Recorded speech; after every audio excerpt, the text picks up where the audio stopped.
Hello students, देखिए आज हम लोग क्वेश्चन नंबर 3 का सॉल्यूशन देखने वाले हैं और एक्सरसाइज जो है आपका वो 3.3। ठीक, हमने 2 तक क्वेश्चन आपको कल तक बता दिया था पिछले वीडियो में। अब देखिए क्वेश्चन नंबर 3 कह रहा है निम्न समस्याओं में रैखिक समीकरण युग्म बनाइए और उनके प्रत्येक हल को जो है प्रतिस्थापन विधि से हल करना है। हम लोग प्रतिस्थापन विधि पढ़े हुए हैं और प्रतिस्थापन विधि से ही हल करना है। देखिए क्वेश्चन में पहला नंबर है बाबू, क्वेश्चन जो है 3 का फर्स्ट नंबर क्वेश्चन बोर्ड पर ध्यान से देखेंगे। कारण दो संख्याओं का जो अंतर है 26, दो संख्याओं का अंतर हम लोग यहाँ पे मान लेते हैं। माना कि पहली संख्या क्योंकि दो चर में है इसलिए एक को हम x मान लेंगे और दूसरी संख्या को मान लेंगे y, क्योंकि दो चर वाला रैखिक समीकरण है इसलिए हम लोग x और y मान लेंगे। अब कर दोनों संख्याओं का जो अंतर है यहाँ लिख देते हैं अकॉर्डिंग टू क्वेश्चन। और यहाँ पे चूंकि x को हम बड़ा मानते हैं क्योंकि दोनों का अंतर है तो x minus Y equal to कितना बाबू 20। थोड़ा सा ध्यान देंगे, दोनों संख्याओं का अंतर है तो अंतर है तो माइनस होगा, यदि योगफल का था तो प्लस होगा। ठीक है, इसलिए x minus Y equal to 26 और इसको मान लेते हैं इक्वेशन फर्स्ट।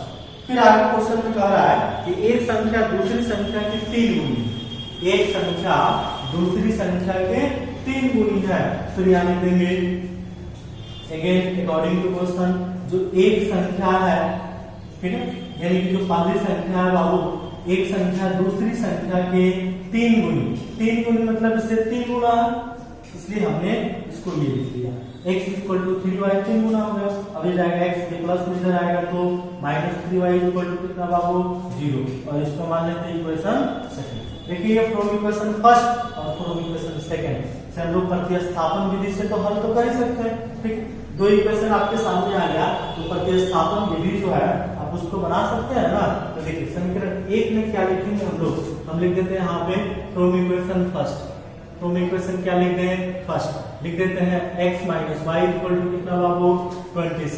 अब देखिए ये x का x लिखेंगे, ये माइनस में इधर जाएगा तो प्लस में और ये y प्लस कितना बाबू 6 और इसको मान लेते इक्वेशन कितना फर्स्ट। अब इस x का मान किस में रखेंगे, समीकरण 2 में, क्योंकि 1 से निकला है लिखेंगे किस में 2 में। अब यहाँ लिखेंगे x का मान समीकरण 2 में रखने पर, समीकरण 2 में रखने पर, समीकरण 2 का क्या है इक्वेशन बाबू x minus 3y equal to कितना 0। ठीक है, अब x के जगह पे हम क्या रखेंगे y प्लस कितना रखेंगे 26 माइनस कितना 3y इक्वल टू कितना बाबू 0। ठीक है, अब देखिए यहाँ पे 3y घटेगा इसमें से माइनस में से, तो 3 में से 1 घटेगा 2 यानी कि माइनस 2y, ये प्लस में इधर जाएगा तो माइनस 26 माइनस कट जाएगा ना और y इक्वल टू हो जाएगा 26 बाई कितना जी 2, कितना आ गया 13, इसलिए y का जो वैल्यू आ गया वो 13 आ गया। अब इस y का मान किसमें रख देंगे, समीकरण 1 में, इसमें रख देंगे बाबू समीकरण 1 में। अब यहाँ लिखते हैं y का मान, समीकरण 1 नहीं है, समीकरण क्या है 3 है, कितना है 3, लिख देंगे y का मान समीकरण किस में रखने पर बाबू 3 में रखने पर समीकरण 3 क्या है x equal to y plus 26। अब यहाँ लिख देंगे x y की जगह क्या है 13 प्लस कितना 26 कितना आ जाएगा 39, इसलिए x इक्वल टू 39 और y इक्वल टू कितना बाबू 13, यही आपका आंसर। ठीक है, तो क्वेश्चन में भी आप देख सकते हैं कि ये जो है सिर्फ स्टेटमेंट क्या कर रहा है, स्टेटमेंट के अनुसार हम लोग क्वेश्चन को बनाए। ठीक है, कोई दिक्कत, अब इसको आप नोट कर लेंगे। अब हम लोग इसका अगला क्वेश्चन देखते हैं।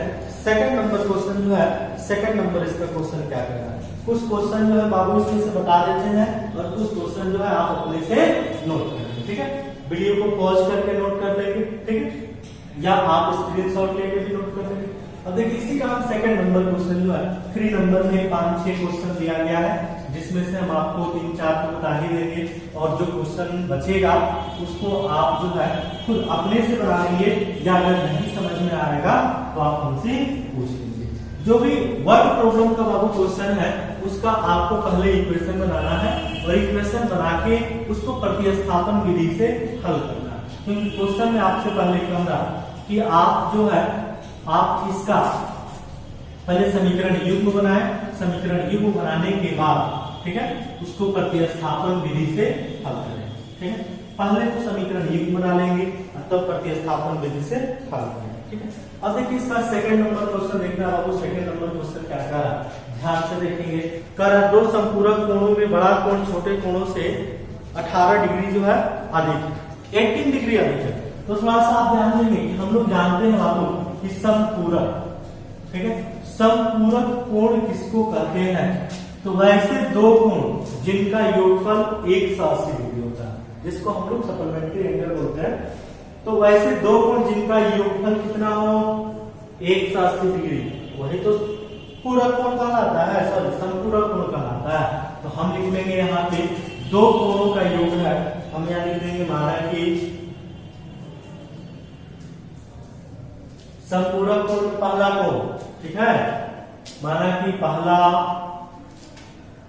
कोण x डिग्री मान लेते हैं, दूसरा कोण क्या मान ले बाबू y, क्योंकि समपूरक है, क्योंकि कोण जो है कोण क्या है बाबू समपूरक कोण है, इसलिए लिख सकते हैं x plus Y equal to कितना लिख देंगे 180 लिख देंगे। कोई दिक्कत लिख सकते हैं, क्योंकि दोनों कोणों का योगफल 180 डिग्री होता है। चलिए अब आइए देखिए, यहाँ लिखेंगे अकॉर्डिंग टू क्वेश्चन। अब ये क्वेश्चन कह रहा है कि दो संपूरक कोणों में बड़ा कोण या तो x को मान लीजिए या तो y को मान लीजिए, लेकिन हम मान लेते हैं x।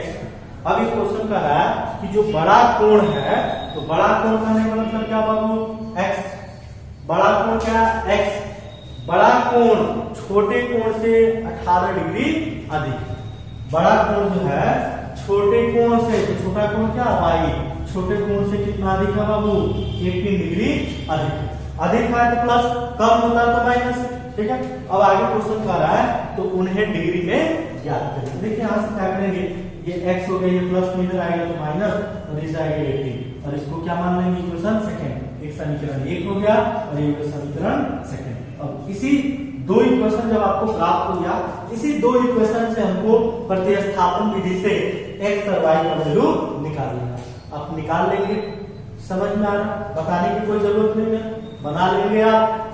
चलिए ठीक है, आप इसको बना लेंगे, प्रतिस्थापन विधि से सॉल्व कर लेंगे, और हम अगला क्वेश्चन आपको बताने जा रहे हैं। ठीक है, देखिए अब ये जो क्वेश्चन है बाबू, देखिए ये क्वेश्चन जो है, इस क्वेश्चन तीसरा नंबर क्वेश्चन क्या कह रहा है, तीसरा नंबर भी क्वेश्चन समझ लीजिए। तीसरा नंबर भी आप खुद अपने से ही बनाएंगे, सिर्फ हम इक्वेशन बना देते हैं। ठीक है, अब देखिए क्वेश्चन कह रहा है कि एक क्रिकेट टीम के कोच ने 7 बल्ले तथा 6 यानी कि 6 जो है गेंदे 3800 रुपये में खरीदी। थोड़ा सा आप समझना है। ठीक है, हम यहाँ लिख देते हैं, क्या लिख दे बाबू, माना कि बल्ले की कीमत कितना मान लेते हैं x रुपीज। ठीक है, और गेंद की कीमत कितना मान ले y रुपीज। ठीक है, कोई दिक्कत किसी को, x y दो चर वाला रैखिक समीकरण x y मान सकते हैं। लेकिन अब देखिए क्वेश्चन में यहाँ लिखेंगे प्रश्न अनुसार कितने बल्ले हैं बाबू, बोर्ड पर ध्यान देना है, कितने बल्ले हैं 7 बल्ले हैं, कितने गेंद हैं 6 गेंद है, और कुल दोनों को मिला के कितने रुपए मिल रहा है 3800 रुपए में। तो आपको समझना है, बल्ला 7 है तो कितना हो जाएगा 7x, गेंद कितने हैं 6 है तो 6y। ठीक है, 7x और 6y, और ये दोनों मिला के कितना में मिल रहा है बाबू 3800 रुपया। इक्वेशन फर्स्ट समझ में आया, 7 गेंद 6 बल्ले 3800 रुपये में मिलता है। ठीक, फिर क्वेश्चन में आगे कह रहा है, फिर आगे क्वेश्चन कह रहा है उसमें 3 बल्ले और 5 गेंदे, 3 बल्ले, फिर यहाँ लिख देते हैं गेंद, 3 बल्ले कहने का मतलब 3x, 7 गेंदे का मतलब 7y। ठीक है, और कह रहा है क्वेश्चन में कि कितने रुपए में बेचे जाते हैं बाबू? 1750 रुपये में। ठीक है, लिखा गया इसमें 1750 रुपए में खरीदी। तो प्रत्येक बल्ले और प्रत्येक गेंद का वैल्यू निकाले। अब इसी क्वेश्चन को भी आप प्रतिस्थापन विधि से आप वैल्यू निकाल लेंगे। ये जो x का वैल्यू निकलेगा वो बल्ले की कीमत हो जाएगा, जो y का वैल्यू निकलेगा वो गेंद की कीमत हो जाएगा। समीकरण 1 और 2 से आप प्रतिस्थापन विधि से सॉल्व कर सकते हैं, एकदम बिल्कुल करेंगे। कुछ नहीं, क्वेश्चन में आप इसको जो है जरूर बना लेंगे। ठीक है, अब देखना है कि 4 नंबर जो क्वेश्चन है बाबू, 4 नंबर क्वेश्चन जो क्या कह रहा है, 4 नंबर क्वेश्चन को थोड़ा सा समझना है और 4 नंबर के बाद हम आपको अगला भी क्वेश्चन बताएंगे। तो इस तरीके से इक्वेशन हमने आपको इसका भी बता दिया, इसका भी इक्वेशन बता दिया, आप इसको प्रतिस्थापन विधि से सॉल्व करेंगे। ठीक है, अब देखिए अगला क्वेश्चन इंपॉर्टेंट क्वेश्चन है, 4 नंबर भी और 5 नंबर भी, ये दोनों हम आपको बताएंगे। 6 नंबर क्वेश्चन जो हम आपके लिए छोड़ देंगे और 6 नंबर क्वेश्चन जो है आपको अपने से इसको बनाएंगे। ठीक है, देखिए 4 नंबर क्वेश्चन अच्छा क्वेश्चन है, इंपॉर्टेंट क्वेश्चन है, आप ध्यान से इसको बनाएंगे। ठीक, एक क्वेश्चन को हम आपके लिए छोड़ेंगे 6 नंबर, अगर वो आपसे बन जाए तो आप हमको व्हाट्सएप करेंगे, बताएंगे कि हमने कौन सा क्वेश्चन बनाया है। ठीक, चलिए हम लोग देखेंगे कितना नंबर बाबू? 4 नंबर क्वेश्चन बनाते हैं इसका। चलिए देखिए 4 नंबर क्वेश्चन ध्यान से देखेंगे, बहुत अच्छा क्वेश्चन है।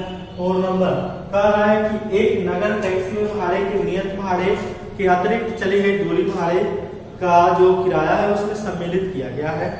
ठीक है, 10 किलोमीटर दूरी के लिए 105 रुपया, 15 किलोमीटर के लिए भाड़ा 155 रुपया, नियत भाड़ा तथा प्रति किलोमीटर भाड़ा क्या है? एक व्यक्ति को यदि 25 किलोमीटर यदि जाना यात्रा करना हो तो कितना भाड़ा देना होगा? ठीक है, देखिए क्वेश्चन को थोड़ा सा समझना होगा। क्वेश्चन क्या कह रहा है? एक नगर के टैक्सी के भाड़े में नियत भाड़ा। ठीक है, हम क्या करेंगे, लिख देते हैं माना कि, क्वेश्चन लिख देते हैं माना कि टैक्सी। ठीक है, टैक्सी तो आप समझ रहे हो, टैक्सी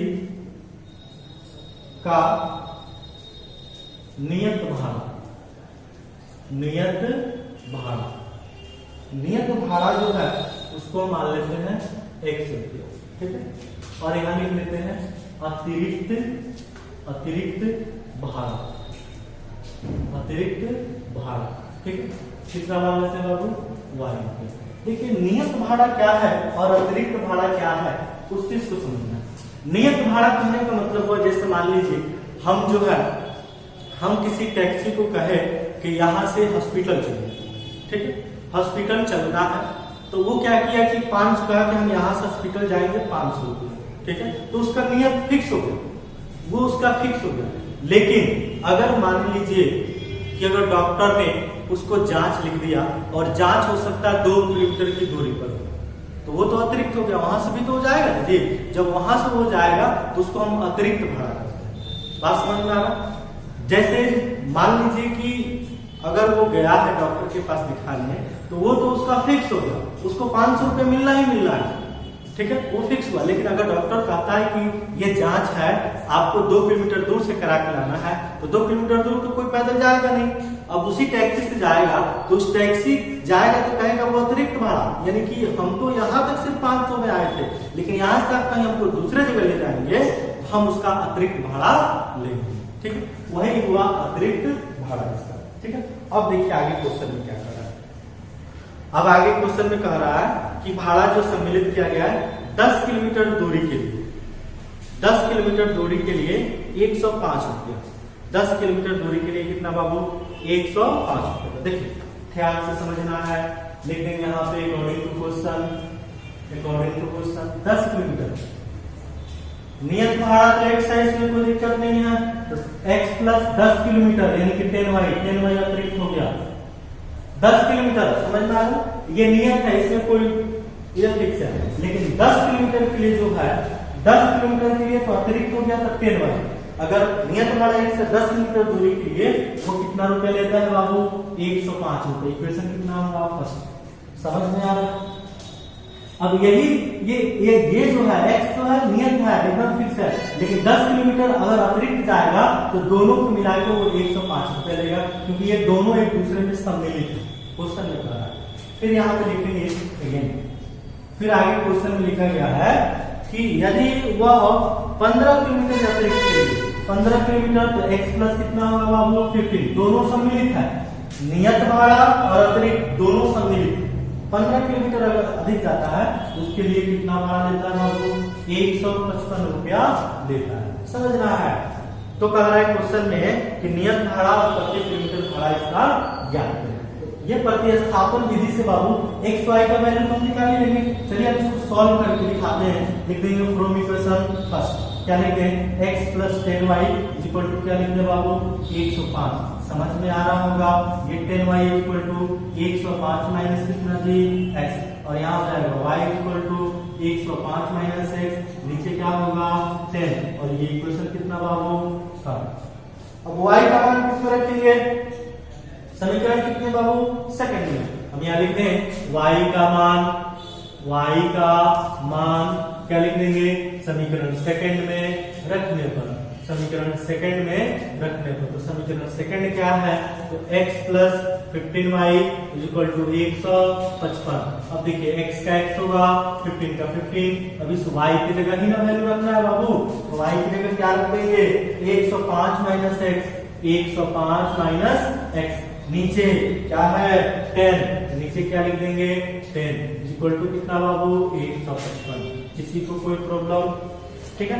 अब देखिए हम क्या करेंगे, कटेगा तो कटा देंगे, 3 पचे 15, 2 पचे 10, यहाँ हो जाएगा x प्लस गुणा कर दें, करेंगे तो कितना हो जाएगा 315 माइनस 3 पचे 15, 3 तो 3 माइनस कितना 3x, नीचे कितना बाबू 2, मिल जाएगा 155। ठीक है, एलसीएम निकालेंगे तो 2 होगा, ये हो जाएगा 2x plus 315 minus 3x equal to 155। ठीक है, अब देखिए ये 2x और ये 3x घटेगा, माइनस x हो जाएगा माइनस x। ठीक है, अब प्लस कितना बचेगा बाबू 315, इसको क्रॉस गुणा कर दें 155 में 2 से, 2 पचे 10 की 8 से 15 दूना 30 और कितना 31 हो जाएगा कि नहीं। अब देखिए क्या करेंगे, ये हो जाएगा माइनस x इक्वल टू ये 310, ये प्लस में इधर जाएगा तो माइनस 315, अभी हो जाएगा माइनस x इक्वल टू घटेगा ना, कितना होगा माइनस 5। ठीक है, और ये कट जाएगा, x का वैल्यू कितना आ गया 5, यानी कि x क्या है बाबू नियत भाड़ा, नियत भाड़ा इसका कितना रुपया हो गया तो 5 रुपया हो गया। ठीक है, अब अतिरिक्त भाड़ा निकालना है, इस x का मान किसमें रखते हैं समीकरण 3 में रखते हैं। ठीक है, थोड़ा सा हम इसको मिटाते हैं, अब इसको नोट कर लेंगे। x इक्वल टू कितना है बाबू 5, हम लिख देंगे x का जो मान है, x का मान क्या लिखेंगे कितना है 5 है, तो x का मान किसमें रखने पर समीकरण 3 में रखते हैं, किसमें रखने पर बाबू 3 में रखने पर। ठीक है, हम इसको मिटा देते हैं और यहाँ लिख देंगे x का मान समीकरण 3 में रखने पर, x का मान समीकरण 3 में रखने पर। ठीक है, 3 में रखने पर 3 क्या है बाबू y इक्वल टू 105 माइनस कितना x, नीचे कितना 10, यहाँ लिख देंगे y का y 105 माइनस y की जगह क्या रखेंगे बाबू, सॉरी y नहीं क्या है x की जगह 5, नीचे कितना 10 घटेगा ना, ये हो जाएगा 100, नीचे क्या हो जाएगा 10, ये 1 0 1 0 कितना हो गया 10, तो y इक्वल टू कितना 10। ठीक है, इसलिए हम क्या लिखेंगे, इसलिए नीचे क्या लिखेंगे नियत भाड़ा, इसलिए लिख देंगे नियत भाड़ा कितना होगा बाबू, नियत भाड़ा 5 है तो 5 रुपीज। ठीक है, अतिरिक्त भाड़ा, अतिरिक्त जो भाड़ा होगा वो 10 रुपीज। ठीक है, ये आपका दोनों आंसर है। लेकिन एक क्वेश्चन इसमें और है, एक क्वेश्चन जो है और वो क्या क्वेश्चन उसी में कह रहा है, थोड़ा सा आप देखेंगे। ये तो हो गया क्वेश्चन में कि नियत भाड़ा और अतिरिक्त भाड़ा जो है आप ज्ञात करें, लेकिन एक क्वेश्चन जो है उसमें और कह रहा है, क्या कह रहा है चलिए उसको भी देख लेते हैं। कह रहा है कि यदि एक व्यक्ति को 25 किलोमीटर यात्रा करने के लिए कितना भाड़ा देना होगा, कितने किलोमीटर की है बाबू? 25 किलोमीटर। तो 25 किलोमीटर यात्रा करने के लिए भाड़ा, ठीक है। तो x प्लस 25y होगा कि नहीं बाबू? क्योंकि इसमें नियत और अतिरिक्त दोनों फिक्स है, ठीक है। इसलिए x प्लस क्या हो जाएगा? 25 y, क्योंकि 25 किलोमीटर है, इसलिए x प्लस 25। अब देखिए इसके लिए भाड़ा क्या होगा? तो x की जगह कितना वैल्यू है बाबू? 5, 25 का 25, y की जगह कितना बाबू? 10। x और y का वैल्यू पुट कर देंगे, ये हो जाएगा 5 का 5, 25 में 10 से कितना हो जाएगा बाबू? 250, यानी कि 200 कितना हो गया? 55 हो गया। यानी कि यदि 25 किलोमीटर उसको भाड़ा 25 किलोमीटर यदि उसको यात्रा करना होगा तो उसको 255 रुपया पे करना पड़ेगा, ठीक है। तो ये हमारा क्वेश्चन हुआ 4 नंबर क्वेश्चन। कितना नंबर बाबू? 4 नंबर है। अब हम एक क्वेश्चन, ये भी बहुत इंपॉर्टेंट क्वेश्चन है, 5 नंबर, इसको भी थोड़ा सा हम इक्वेशन बना देते हैं और उसको आप जो प्रतिस्थापन विधि से हल जो है खुद कर लेंगे, ठीक है। चलिए ये तो हो गया आपका 4 नंबर क्वेश्चन, इसको नोट कर लेंगे आप लोग।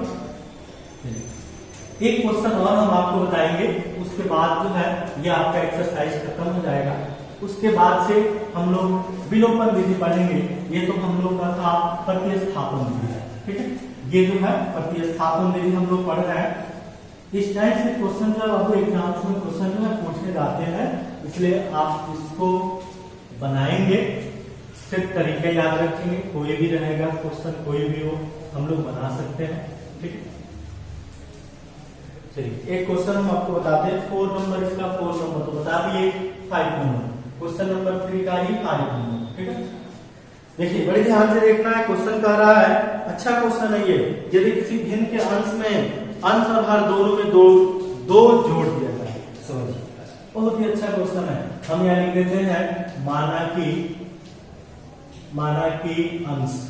ध्यान देंगे बाबू, अंश को कितना मान लेते हैं x, हर को कितना मान लेते हैं y, क्योंकि भिन्न जो होता है ना, भिन्न, इसलिए अगर हमको भिन्न लिखना हो तो भिन्न लिखना होता है तो होता अंश बटा कितना?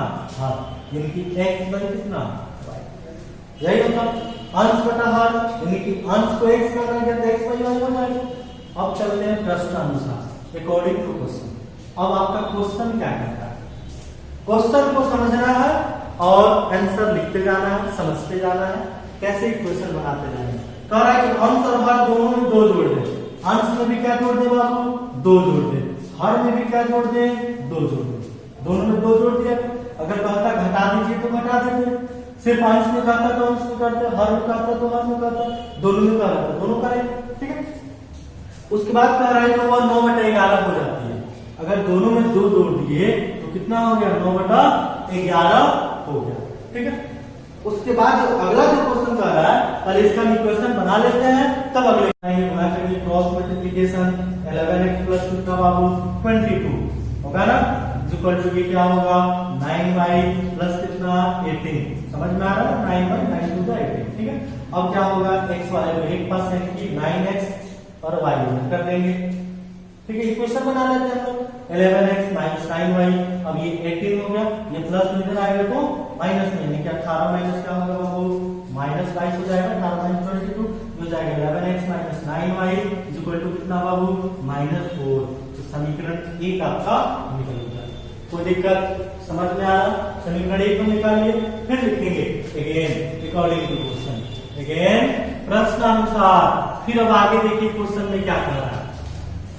फिर आगे क्वेश्चन में कह रहा है कि यदि अंश और हर दोनों में 3 जोड़ दें, अंश और हर दोनों में 3 जोड़ दें, देखिए x में भी कितना जोड़ दें? 3, y में भी कितना जोड़ दें? 3, तब भिन्न कितना होता है बाबू? भिन्न हो जाता है 5/6। 5 कितना? 6। दोनों में 3 जोड़ दिया गया तो 5/6 हो गया। समझ में आ रहा? अब फिर इक्वेशन बना लेंगे, ये हो जाएगा 6x प्लस कितना बाबू? 18 is equal to 5y plus कितना? 15। ये हो जाएगा 6x, ये प्लस इधर आएगा तो माइनस, ये हो जाएगा 15, ये प्लस में इधर जाएगा तो -18। ये हो जाएगा 6x माइनस कितना बाबू? 5y और हो जाएगा -3। इक्वेशन कितना? सेकंड बन गया। क्वेश्चन सेकंड निकल गया। अब देखिए समीकरण 1 और 2 से प्रतिस्थापन विधि से x और y का वैल्यू आप निकाल लेंगे, आप खुद अपने से बनाएंगे। उसके बाद क्वेश्चन कह रहा है इसमें भिन्न ज्ञात करें। क्या ज्ञात करें बाबू? भिन्न। तो प्रतिस्थापन विधि से x और y का वैल्यू आप निकाल लेंगे। उसके बाद से भिन्न बराबर तो आप जानते हैं x y क्या होता है? y। भिन्न बराबर x y y। कितना लोग क्या करते हैं कि निकाल देंगे, x y निकाल के छोड़ देंगे, लेकिन क्वेश्चन कह रहा है भिन्न ज्ञात करें। तो भिन्न बराबर x y y, x का जो वैल्यू आएगा ऊपर लिखेंगे, y का जो वैल्यू आएगा नीचे लिखेंगे, वही आपका आंसर हो जाएगा। इसको बना के व्हाट्सएप करेंगे और बताएंगे कि सर हमने बना लिया है। ठीक है, तो आज तक की वीडियो में इतना ही। और एक क्वेश्चन जो है आपका 5 नंबर का बताया है, एक क्वेश्चन 6 नंबर जो क्वेश्चन है हम आपके लिए छोड़ते हैं और आप खुद अपने से